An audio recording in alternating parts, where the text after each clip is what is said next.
दोस्तों नमस्कार। आप सभी का स्वागत है आपके अपने प्यारे परिवार लर्निंग डे पर। और प्यारे साथियों, मैं हूं आपके साथ आपका अपना दोस्त सौरभ ओझा। साथियों, आज के इस वीडियो में हम बात करने वाले हैं पॉलिटेक्निक 2023 का 4 अगस्त को जो एग्ज़ाम हुआ था, उस एग्ज़ाम में जो कुछ महत्वपूर्ण प्रश्न आए थे और ख़ासकर उन प्रश्न पर हम बात करने वाले हैं, उन क्वेश्चंस को हम देखने वाले हैं जो कि आपके एग्ज़ाम पॉलिटेक्निक एंट्रेंस एग्ज़ाम 2024 में आ सकते हैं, या फिर जिन पर आधारित प्रश्न आपके पॉलिटेक्निक एंट्रेंस एग्जाम 2024 में आने का मैक्सिमम चांसेज है। तो आज ऐसे ही कुछ प्रश्नों का हम देखने वाले हैं और उन प्रश्नों के बारे में बिल्कुल सटीक विश्लेषण के साथ उनको सटीक तरीके से हम समझने वाले हैं और यह भी देखने वाले हैं कि किस तरीके से आप ऐसे प्रश्नों को सॉल्व करेंगे अगर ऐसा प्रश्न आपके एग्जाम में आता है। तो दोस्तों, हम हर एक प्रश्न को स्टार्ट करें उसके पहले आपसे रिक्वेस्ट है कि अगर आप पहली बार लर्निंग डे से जुड़ रहे हो तो लर्निंग डे को जरूर सब्सक्राइब करो, क्योंकि लर्निंग डे ही एकमात्र ऐसा चैनल है जो कि करवा रहा है पॉलिटेक्निक एंट्रेंस एग्जाम 2024 की कंप्लीट तैयारी बिल्कुल फ्री में इसी यूट्यूब चैनल पर आपको साथ ही साथ पीडीएफ नोट्स और सारी की सारी चीज़ें अवेलेबल करवाई जाएंगी,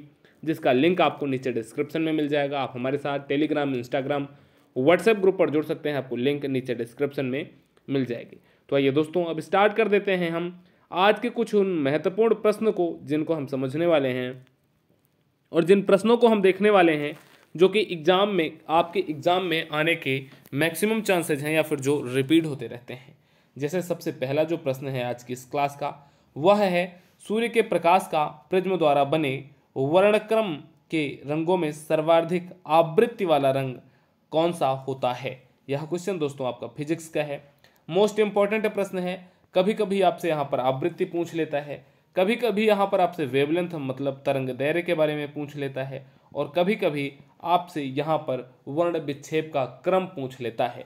तो इस प्रश्न से 3 प्रश्न किस तरीके से बनेंगे इसको हम समझने वाले हैं, देखने वाले हैं और बहुत अच्छे तरीके से देखने वाले हैं।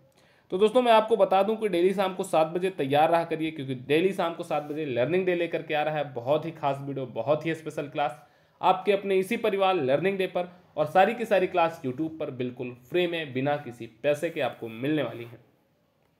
तो दोस्तों, अगर मैं बात करूं कि सूर्य का जो प्रकाश होता है, अगर मैं उनके वर्णक्रम की बात करूं, अगर मैं उनके विक्षेपण की बात करूं, तो उसमें आपके 7 रंग होते हैं। कौन कौन सा? BIBGYOR। इसमें 2 चीजें जो आपको ध्यान रखनी है, V क्या कहता है वायलेट मतलब बैगनी, और R क्या होता है आपका लाल। यही 2 ऐसे मेन रंग होते हैं जिनको आपको समझ के रखना है, और मैक्सिमम प्रश्न आपका यहीं से या फिर आपका V से बनेगा या फिर आपका R से बनेगा। अब हमने ये तो देख लिया विबिग्योर होता है। अब दूसरी चीज जो मैं आपको बता रहा हूं, कभी भी आपको रेड से V की तरफ मतलब R से V की तरफ जब आपको बढ़ना है, R पहले आएगा फिर बाद में V आएगा, तब आपकी जो फ्रिक्वेंसी होती है, आवृत्ति जो होती है वो बढ़ती है। और आवृत्ति बढ़ेगी तो आप एक चीज ये ध्यान रख लेना, तरंग दैर्घ्य जो होता है, तरंग दैर्घ्य हमेशा कम होगा। मतलब V से R की तरफ जाने पर तरंग दैर्घ्य बढ़ेगा, आवृत्ति घटेगी, और R से V की तरफ जाने पर आवृत्ति बढ़ेगी, तरंग दैर्घ्य कम होगा। फिर से मैं एक्सप्लेन कर देता हूं आपके लिए। जैसे हमारे पास VIBGYOR, मुझे अगर V से R की तरफ जाना है और पूछ रहा है कि तरंग दैर्घ्य क्या होगा, तो तरंग दैर्घ्य हमेशा बढ़ेगा।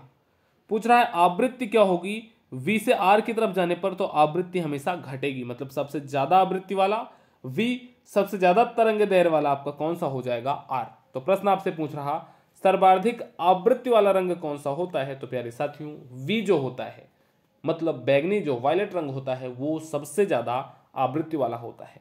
प्रश्न पूछता कि सबसे कम आवृत्ति वाला, सबसे कम फ्रीक्वेंसी वाला, तो वहां पर आपका जो आंसर होता वो हो जाता रेड, मतलब लाल रंग सबसे कम आवृत्ति वाला होता है और सबसे अधिक तरंग दैर्घ्य लाल की ही होती है। तो यहां से कुछ इस तरीके के 2 से 3 प्रश्न आपके एग्जाम में बन सकते हैं। कभी कभी आपसे क्या पूछ लेता है कि जो ये सूर्य के प्रकाश में प्रिज्म द्वारा जो वर्णक्रम बनता है, उनके रंगों का क्रम क्या होता है, तो आपको ये क्रम पता होना चाहिए। VIBGYOR। V क्या हो जाता है आपका बैगनी, I आसमानी, B से ब्लू, G से ग्रीन, Y से येलो, और O से ऑरेंज, और R से रेड आपका हो जाता है।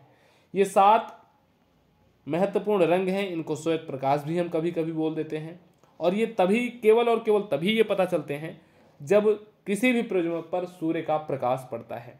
जैसे ये आपके सामने एक प्रिज्म बन गया, प्रिज्म कुछ इसी प्रकार का होता है।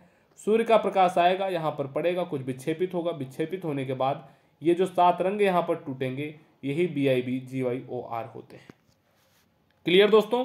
अब आपको मैं यहाँ पर एक होमवर्क दे रहा हूँ, और आपके लिए होमवर्क ये है कि प्रिज्म पर जब सूर्य का प्रकाश पड़ता है तो सबसे ज़्यादा विक्षेपण या सबसे ज़्यादा डिस्प्लेसमेंट आप कह सकते हैं तो एक तरीके से किस रंग का होता है, मतलब सबसे ज़्यादा अपने मार्ग से विक्षेपित, अपने मार्ग से सबसे ज़्यादा भटकेगा कौन सा कलर। ठीक है, ये आपके लिए होमवर्क का प्रश्न है, आपको इसका आंसर कमेंट सेक्शन में करना है। साथियों, जो अगला प्रश्न है आपकी स्क्रीन पर, वो क्वेश्चन नंबर 9 तो है, लेकिन आपकी क्लास का ये आप दूसरा क्वेश्चन ऑफिशियली कह सकते हैं। और अगर आप उस तरीके से देखेंगे तो 3 क्वेश्चन मैं बता चुका हूँ, चौथा या 5वां क्वेश्चन आपका ये हो सकता है। ये मैथ से प्रश्न है, इस पर बेस्ड प्रश्न आपसे बनता है। कह रहा 10x minus 1/x is equal to 3 का आपको हल बताना है। कहीं भी आपसे हल पूछ लिया मतलब आपको x की वैल्यू बतानी है। क्लियर यहाँ तक। अब x की वैल्यू जो बतानी है वो आपको इस समीकरण को, जो समीकरण आपकी स्क्रीन पर दिख रहा है, इस समीकरण को सॉल्व करने के बाद ही x की वैल्यू आप निकाल पाओगे। कैसे इस समीकरण को सॉल्व करेंगे, इसका भी एलसीएम 1 हो जाएगा, हर 1 हो जाएगा, और इसका भी हर 1 हो जाएगा, और पूरे का जो एलसीएम हो जाएगा x हो जाएगा, ऊपर आपका हो जाएगा 10x square minus 1 is equal to 3। अब इस x का मल्टीप्लाई 3 में हो जाएगा, आपको मिल जाएगा 10x square minus 1 is equal to 3x। अब इस x को आपको बराबर के अपोजिट डायरेक्शन में लाना है, तो इसका साइन चेंज हो जाएगा। मैं दूसरे कलर से लिख देता हूँ, ये आपका हो जाएगा 10x स्क्वायर माइनस 3x और फिर माइनस 1 इज इक्वल टू 0। अब ऐसी दो संख्याएं ढूंढनी है जिनका मल्टीप्लाई करने पर -10 आ जाए और जिनको ऐड करने पर -3 आ जाए। तब अगर हम -5 और +3 को ऐड करेंगे तो -3 हो जाएगा, और अगर हम -5 और +2, और अगर हम सेम फिनोमिना लगाते हैं कि अगर हम -5 और 2 का मल्टीप्लाई करेंगे तो -10 हो जाएगा। तो मतलब हमें दोनों वैल्यू पता चल गई। अब हम इसका गुणनखंड कर देंगे। 10x स्क्वायर माइनस का 5x प्लस का 2x minus 1 is equal to 0। पहले वाले से हमने 5x बाहर ले लिया, अंदर आपका x माइनस 2 बच जाएगा। फिर यहाँ से हमने +1 बाहर ले लिया, अंदर फिर से आपका यहाँ पर 2x बचेगा, 2x माइनस 1 बचेगा। फिर हमने बाहर 1 ले लिया, अब यहाँ भी आपको 2x माइनस 1 बच जाएगा बराबर 0। एक ब्रैकेट में आपको 2x माइनस 1 मिल जाएगा और दूसरे ब्रैकेट में आपको 5x प्लस 1 मिल जाएगा। अब इसी दोनों जो ब्रैकेट मिले हैं यहीं से आपको x की वैल्यू निकाल लेनी है। एक आपको क्या मिला था 5x प्लस 1 एक ब्रैकेट में था, दूसरे ब्रैकेट में आपका था 2x माइनस का 1। जब हम 2x माइनस 1 वाले ब्रैकेट को सॉल्व करेंगे तो इसके बराबर 0 रखेंगे। 2x minus 1 is equal to 0, तो 2x इज इक्वल टू 1, और यहाँ से x की वैल्यू क्या आ जाएगी 1/2। जब इसके बराबर हम 0 रखेंगे तो 5x इज इक्वल टू मिल जाएगा हमें -1, और x की वैल्यू आपको क्या मिल जाएगी -1/5। मतलब जो समीकरण आपको दिया गया है 10x minus 1/x is equal to 3, इसका जो हल होगा उसके जो दो मूल आएंगे, एक मूल आपका हो जाएगा 1/2 और दूसरा मूल आपका हो जाएगा -1/5।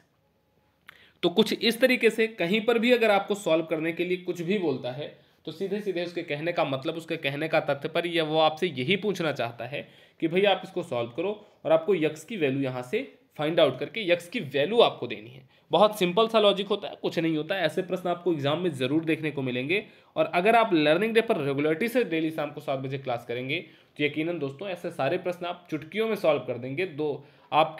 आपको मैक्सिमम 1 मिनट लगेगा, ऐसा कोई बड़ा से बड़ा प्रश्न आपको मिल जाएगा। आप 1 मिनट में इस प्रश्न को सॉल्व कर देंगे और 4 नंबर आपको आसानी से मिल जाएगा, और हर एक नंबर आपको गवर्नमेंट कॉलेज की तरफ प्रशस्त करता जाएगा और आपको गवर्नमेंट कॉलेज दिलाने में पूरा का पूरा मदद करेगा। जो अगला प्रश्न है कह रहा 1 minus sine square A into sec square ए की वैल्यू आपको ज्ञात करनी है। इसको भी एक तरीके से सॉल्व करना है। अब सबसे पहले आप मुझे बताओगे, एक सूत्र आपको पता होता है sine square theta plus cos square theta is equal to क्या होता है। कमेंट सेक्शन में सभी साथियों के आंसर आने चाहिए। आप कहोगे सर 1 होता है। अगर मैं यहाँ से cos square theta is equal to निकालूँ तो क्या हो जाएगा 1 माइनस साइन स्क्वायर थीटा होगा या नहीं होगा। आप बोलोगे सर कोई दिक्कत नहीं, साइन स्क्वायर थीटा को हमने अपोजिट डायरेक्शन में कर दिया, प्लस में था माइनस में हो जाएगा। मतलब cos square theta is equal to हमें क्या मिल गया 1 माइनस साइन स्क्वायर थीटा। अगर जहाँ पर थीटा है वहाँ पर मैं ए लिख देता हूँ तो कोई दिक्कत। आप बोलोगे सर बिल्कुल कतई दिक्कत ही नहीं है। अब देखना यहाँ पर क्या मिल गया 1 माइनस साइन स्क्वायर ए, ब्रैकेट में क्या है 1 माइनस साइन स्क्वायर ए। सीधी सीधी बात है, अब 1 माइनस साइन स्क्वायर ए के प्लेस पर हम कॉस स्क्वायर ए लिख सकते हैं या नहीं लिख सकते हैं। तो आप सभी का बिल्कुल सही तरीके से आंसर आएगा कि हाँ जी सर कोई दिक्कत नहीं है, क्योंकि सेम चीज इधर भी है और सेम चीज जो है 1 माइनस साइन स्क्वायर ए ये बराबर है कास स्क्वायर ए के। अब इसके प्लेस पर हम कॉस स्क्वायर ए लिख सकते हैं। हमने लिख दिया भैया, कोई दिक्कत नहीं। इसके प्लेस पर हमने क्या निकाला है, हमने निकाल लिया कॉस स्क्वायर ए और फिर इनटू में आपका है सेक स्क्वायर ए, हमने सेक स्क्वायर ए लिख दिया। फिर से एक चीज मैं पूछूंगा, कहीं पर भी अगर आपको सेक थीटा लिखा हुआ होता है या अगर आपको 1 माइनस कॉस थीटा लिखा होता है तो 1 minus cos theta is equal to आप क्या लिखते हो, सेक थीटा लिखते हो, यही तो लिखते हो 1 upon cos theta is equal to sec theta. तो जहां पर आपको सेक थीटा मिल रहा है वहां पर 1 बाई आप कॉस थीटा लिख सकते हो कि नहीं लिख सकते? आप बोलोगे बिल्कुल सर लिख सकते हैं। अब भैया आप सेम चीज लिख सकते थे, sec theta is equal to 1 by cos theta, तो sec square theta is equal to 1 by cos square theta हो सकता है नहीं हो सकता? अब इसके प्लेस पर आप क्या लिख सकते हो, आप लिख सकते हो 1 बाई कॉस स्क्वायर ए। अब लिख देना है भाई अगली लाइन पे बहुत सिंपल तरीके से, cos square A into sec square A को हमने लिख दिया 1 by cos square A. Cos square A से कॉस स्क्वायर ए बिल्कुल प्रेम से कैंसिल, और जब कैंसिल हो गया तो यहाँ पर बच जाएगा 1 इंटू 1, 1 और 1 का मल्टीप्लाई आपको क्या मिल जाएगा 1। और हमारे इस क्वेश्चन का, हमारे इस प्रश्न का करेक्ट आंसर क्या हो जाएगा? आप बोलोगे सर हमारे इस प्रश्न का बिल्कुल सटीक, बिल्कुल सही और जबरदस्त आंसर हो जाएगा 1 इज द करेक्ट आंसर। बहुत सिंपल होता है, ऐसा प्रश्न आपको कहीं ना कहीं जरूर आपके एग्जाम में देखने को मिलेगा। बस आपको जो बेसिक फिनोमिना होता है, जो बेसिक रूल होता है, जो बेसिक कॉन्सेप्ट होता है वो पता होना चाहिए। हर एक चैप्टर का बेसिक कॉन्सेप्ट आपको आएगा कहाँ से, हम आपको क्लास करवाएंगे, बहुत अच्छी अच्छी क्लास हम आगे आपको लगाने वाले हैं। डेली शाम को 7 बजे लाइव हमारी आपकी मुलाकात होगी और हम आप बहुत बढ़िया तरीके से पॉलिटेक्निक एंट्रेंस एग्जाम 2024 की बिल्कुल धमाकेदार बेहतरीन तैयारी करने वाले हैं। इस बार हम आप मिल करके गवर्नमेंट कॉलेज लेने वाले हैं और शानदार तरीके से हम आप सक्सेस होकर के गवर्नमेंट कॉलेज में अपने आप को प्रवेश करवा के आगे जो आपकी अपॉर्चुनिटी को अपने हाथों में पहले पकड़ने वाले हैं। तो दोस्तों उम्मीद है ये वीडियो आपको पसंद आया होगा। जितने भी प्रश्न हमने आपको करवाए हैं वो समझ आए होंगे। ये प्रश्न आपको सॉल्व करने हैं, 4 के चारों प्रश्न। नेक्स्ट क्लास में हम इन प्रश्नों पर डिस्कस करेंगे और इसी पर बेस्ड कुछ और महत्वपूर्ण प्रश्न हम आपको दिखाएंगे नेक्स्ट क्लास में। डेली शाम को 7 बजे लर्निंग डे पर तैयार रहा करिए। पॉलिटेक्निक एंट्रेंस एग्जाम 2024 की कंप्लीट तैयारी के लिए बिल्कुल फ्री में ये पीडीएफ आपको नीचे डिस्क्रिप्शन में दिए गए लिंक के माध्यम से टेलीग्राम, इंस्टाग्राम, व्हाट्सएप ग्रुप पर आपको अवेलेबल करवा दी जाएगी। अगर आपको कोई दिक्कत, समस्या, परेशानी है तो आप वहाँ पे हमसे डिस्कस भी कर सकते हैं, आप वहाँ पर हमसे बात भी कर सकते हैं। तो वीडियो को करते हैं दोस्तों आज यहीं पर एंड। दीजिए अपने दोस्तों सौरभ ओझा को इजाजत। फिर हमारी आपकी मुलाकात होगी कल नेक्स्ट वीडियो में। डेली शाम को 7 बजे हम आप ऐसे ही रूबरू होते रहेंगे और रेगुलरिटी से 1 घंटे की पढ़ाई आपको गवर्नमेंट कॉलेज के पास तक ले जाएगी। नमस्कार, जय हिंद। वीडियो को लाइक नहीं किया तो लाइक कर दें।